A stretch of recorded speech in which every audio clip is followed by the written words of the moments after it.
Buenos días, estamos en el Parque Nacional Machalilla, que está dentro de la provincia de Manabí, en Ecuador, y desde aquí voy a culminar un pequeño proceso de reflexión sobre la obra de Iris Pérez que se expone en el Museo de Arte Moderno entre marzo y abril dentro de la exposición Anatomía del Ser. Es una exposición que tuve la suerte de poder ver en la inauguración, una exposición polifacética como su artista principal, con la cual también pude compartir un espacio de diálogo y de reflexión que ahora me gustaría un poco sintetizar. Iris, como digo, es una artista absolutamente polifacética.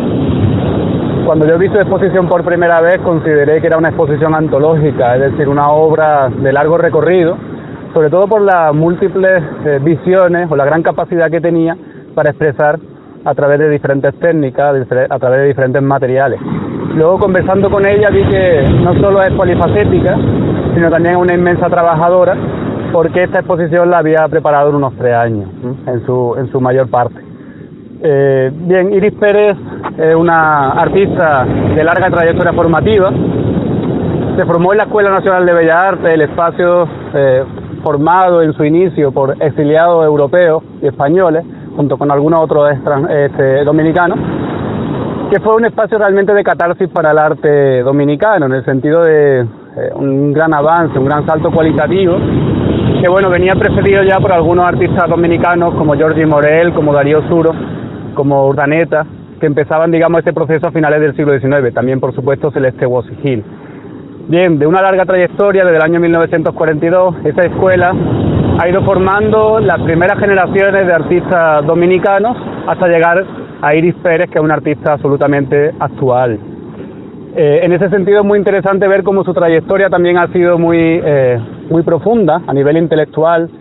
con formación en la escuela, también en la Universidad Autónoma de Santo Domingo y sobre todo a través de Domingo Liz, que fue quizás su gran mentor a nivel artístico y a nivel también escultórico.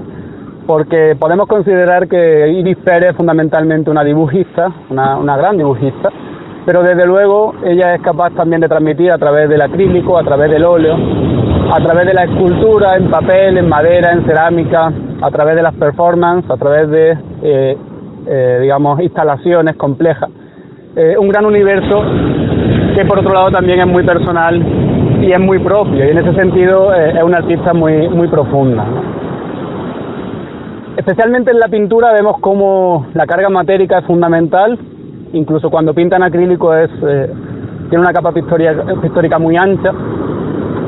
un dibujo desgarrador que muestra realmente realidades muy complejas y de denuncia social, que quizá una de las cuestiones también más trascendentes. Es decir, cómo el arte de Iris Pérez es capaz de expresar lo que está sucediendo no solo en Santo Domingo, en la República Dominicana, sino también en todo el mundo de una manera bastante amplia. Podríamos considerar que es un artista que a través de su arte expresa la cuestión de género de una manera muy interesante, entre otras cosas porque no solo hace la denuncia, que es obvia, ¿no? Es decir, el maltrato, la violencia de género, especialmente con las menores, el matrimonio infantil, sino que también es capaz, a través de su arte, de abrir espacios de catarsis, espacios de sanación, espacios, digamos, de reflexión y de esperanza. Y en ese sentido esa exposición es muy importante, porque de una manera bastante pedagógica y didáctica puede ayudar también a niños y niñas que están en situación de exclusión, que están en situación de violencia y que a través de este arte pueden quizás entender de una manera diferente todo este proceso. Hay que tener en cuenta que en el mundo hay estadísticas fiables que explican cómo la cuestión de la violencia está muy relacionada con la familia, especialmente las violaciones de niñas, etcétera. Y en ese sentido ese espacio público, ese espacio social puede ayudar. Claro que Iris, además, no solo nos da su obra, sino que también con mucha generosidad ha sabido explotarla, ha sabido darle vida día a día, con visitas guiadas, llevando a niños y niñas de colegio, y en ese sentido es una exposición absolutamente viva, ¿no? Lo cual es muy interesante. Como decía Baudelaire, el arte, o el artista mejor dicho, el artista debe estar relacionado con su medio. El artista debe ser un flaner, es decir, un paseante, un vagabundo prácticamente.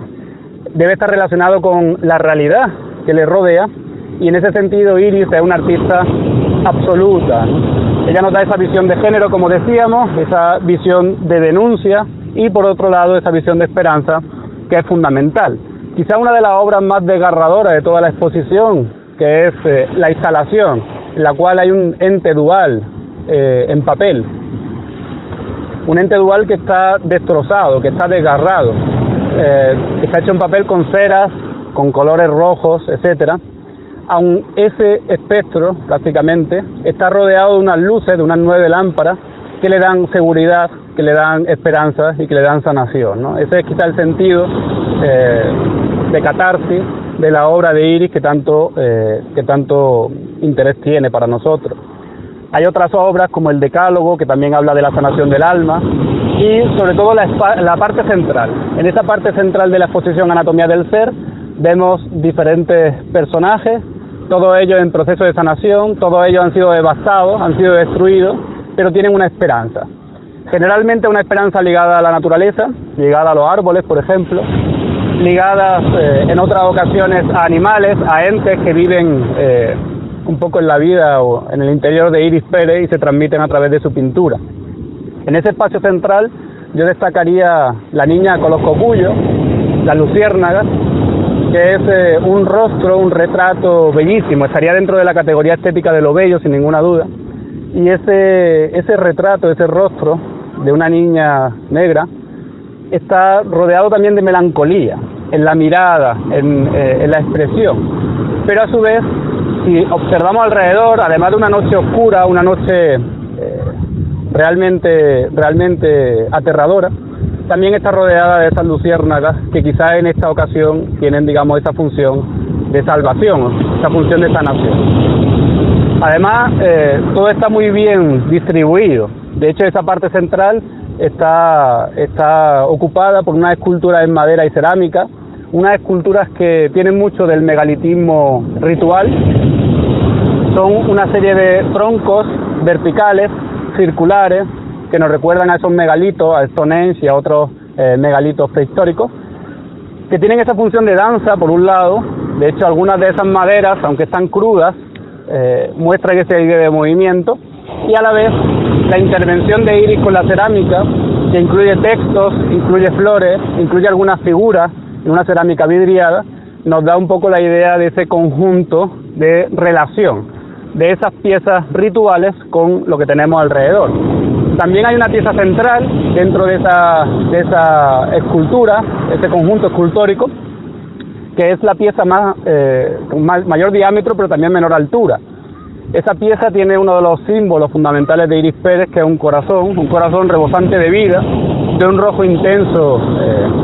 fundamental, y que está rodeado de esas flores que también tienen una simbología especial en Iris Pérez.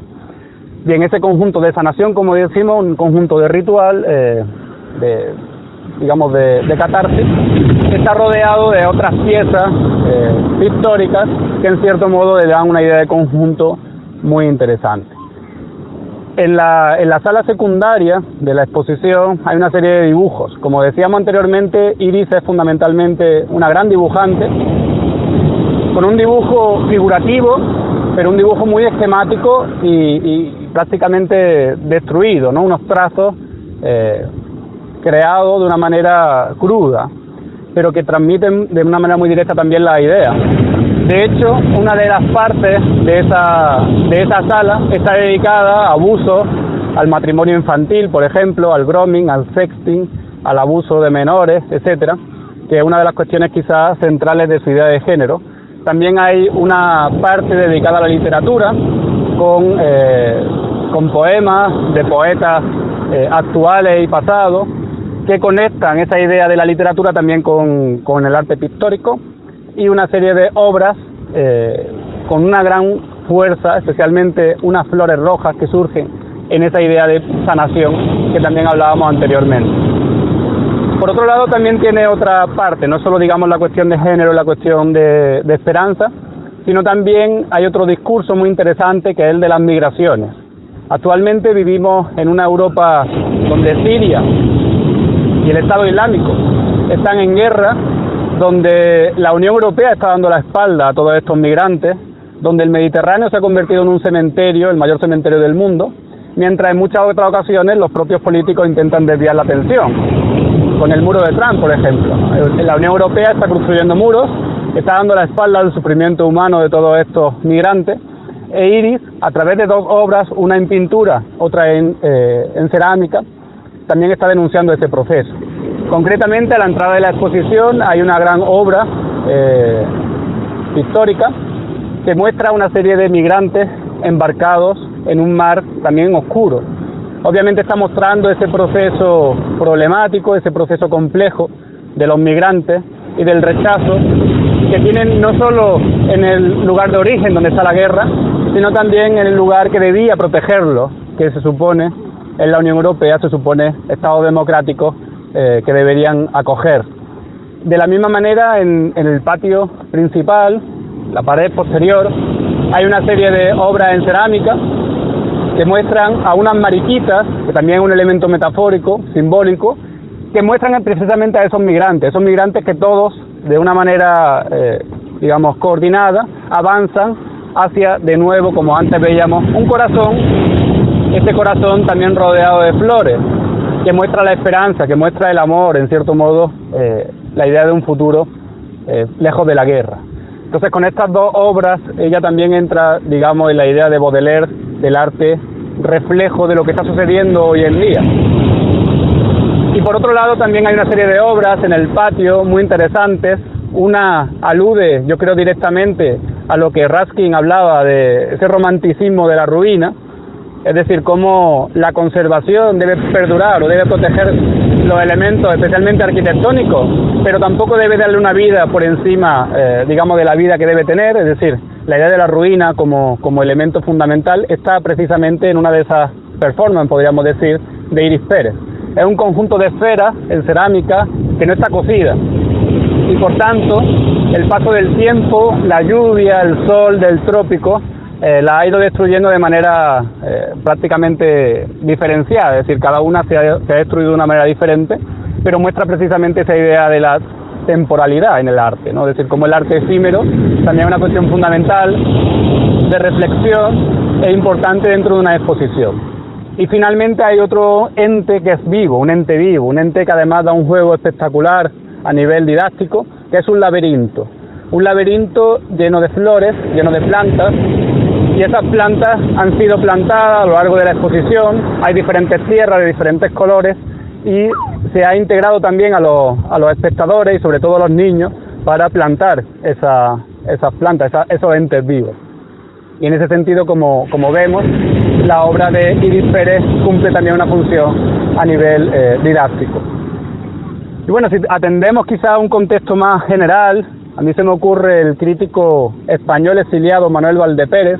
que es uno de los grandes críticos que llegó a la República Dominicana en el exilio del 39 y 40, junto a María Ugarte, por supuesto. Y Manuel Valdepérez hacía una distinción fundamental en el arte sustantivo y arte decorativo.